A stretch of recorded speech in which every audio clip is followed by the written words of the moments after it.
ነቢያችን ሰለዋቱ ረቢ ወሰላሙ ዐለይህ ለኡመቴ ከሁለት ነገር በላይ ፈተና አልተውኩም ያኒ ለኡመቴ ሁለት ነገር በላይ ፈተና ሊሆንባቸው የሚችል ነገር የለም ብለዋል አንደኛው አልማሉ ወኒሳ ሴትና ብር ከነዚህ ከሁለቱ ነገር በላይ ሊፈትናቸው የሚችል ነገር የለም ብለዋል አብዛኛው ሰው በብር ተፈትኖ የማይወድቅ የለም ድሮ ጥሩ ወጃጅ የነበረ ጥሩ ጓደኛ ካንተ ጋር ይውል የነበረ ትንሽ የሀብት ምናምን ሲያገኝ ያንተ ደረጃና የሱ ደረጃ አይገናኝም ስልክህን እንኳን አያነሳ አይደል ስትገናኙ ከአለም ያሪፉክ አያቅ ሰላም ስትለው በደረቁ ሃይ እንዴት ነህ ሰላም ነህ ብሎ ያልፋል ምክንያቱም አይታችኋላ በደረጃ ለማንኛው አንድ ይሄ ነው ምክንያቱም ይተኮሱበት አገላለጹ አጂብ ያለው ሁለተኛው ደግሞ ፈዙቁ ቅመሱ ማለት ምን ማለት ነው ቅመሱ ሐቢቢ መራራ መድኃኒት እሬት ለሆነ ነገር መድኃኒት ነው ተብሎ ተሰጠ አላ ይህ እሬት ላንተ የሚከብድህ ስትቀምሰው ነው ወይስ ተላምደው ስትጠጣው ነው የሚከብድ الجواب معروف የሚከብደው ገና የቀመስነው ጊዜ ነው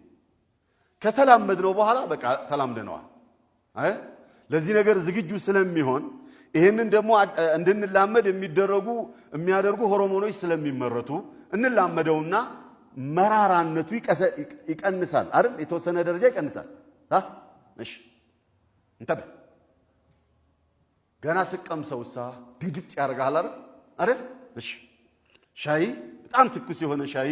መጀመሪያ ሰጠጡት ቅጥል አረጋር ከዛስ ተላመደው ሆርሞኖች አመረቱ ምንድነው ምራቅ ምናምን ለቀቁ አረ እዛ አካባቢ የተቃጠለውን ነገር እንትን ለማለት ለማስታገስ ፈርስቴድ ለመስጠት ተንቀሳቀሱ ብዙ ሆርሞኖች ስራ ይሰራሉ ውስጥ ላይ ረቡል ዒዘቲ ወልጀላል የመደባቸው ውስጣዊ ነርሶች ማአት አሉ እነዛ ተሯሩጦ ያንን ቦታ አረጋጉት ከዛ ደግመ ስትጠጣ የቅድሙን ያህል ፉት ብትል እንኳን እንደመጀመሪያው አቃጥልም ለምንድነው ያልከ እንደሆነ ፓወሩን የምትረዳው የመራራውንም የትኩሱንም ምናምኑንም የምትረዳው በመጀመሪያ ቀምሻ ነው ለምንድነው ይሄንን ሁሉ ይያልኩ ያለሁት የጀሃነምን ቃጠሎ አላህ ذوقوا አለ ቅመሱ አለ ለምን ቅመሱ ተባለ ያልክ እንደሆነ እንተበ ዱንያ ላይ ያለ የትኛውም ቅጣት መራራም በለው ትኩስም በለው አቃጣይም በለው ምን መጀመሪያ አካባቢ የሚያስደነግጥህ እና ከተላመድከው በኋላ የሚያስደነግጥህ መጠኑ ይለያያል የጀሃነም ቅጣት ግን አትላመደውም ሁሌ እንደቀመስከው ነው ማለት ነው አላህ ግልጽ ነው አባባሉ ወይስ አማርኛ ይገልጾላችኋል እኔ እንዴት አርጌ እንደምገልጸው ውስጤ ላይ ያለውን አልገባኝም ለራሴ ሹፍ እሳት መጀመሪያ ነካስ ያደርግ ያስደነግጣል ከዛ በኋላ ትኩስነቱን ተላመደውና ትይዘዋል እንዲህ ያልክ ትይዘዋል አይደል ጀሃነምን ግን አትላመዷትም ሁሌ እንደቀመሰችዋት ነው ስትቀምሷት ያገኛችሁትን የቃጠሎ ስሜት እሷም ውስጥ ሆናችሁና ኖራችሁ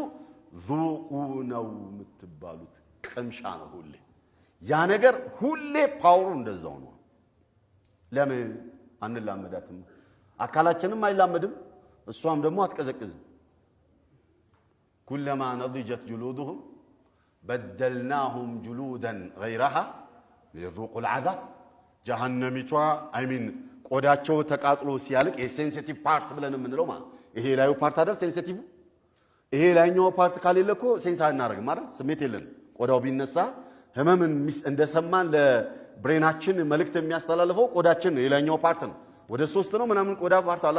ሌላኛው ነው ህመም አንቁንጥጥ ስታርጉኝ የላይኛው ነው የሚነግረው ለዚህ ተቆነጠጥክ ብሎ የሚነግረኝ ወርሳ ታቃጠለ ብሎ የሚነግረው መልእክት የሚያስተላልፈው የላይኛው ፓርት ነው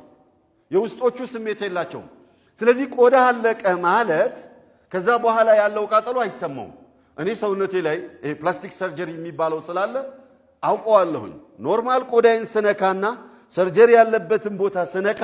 ምናልባት ስጋውን ነክቼ እንደነካው ካወቅኩኝ ነው እንጂ መነካቴን አላውቀውም ያንን ቦታ ለምን ሴንስ አላረግም ስሜት የለኝም በዛ ቦታ ላይ ጀሃነም ውስጥም ቆዳ ተቃጥሎ ያለቀ እንደሆነ ስሜት አይኖርም ስለዚህ አላሁ ጀለ ወዐዝ ምን አለ بدلناهم جلودا غيرها በተቃጠለው ቆዳቸው ቦታ ላይ ሌላ ቆዳ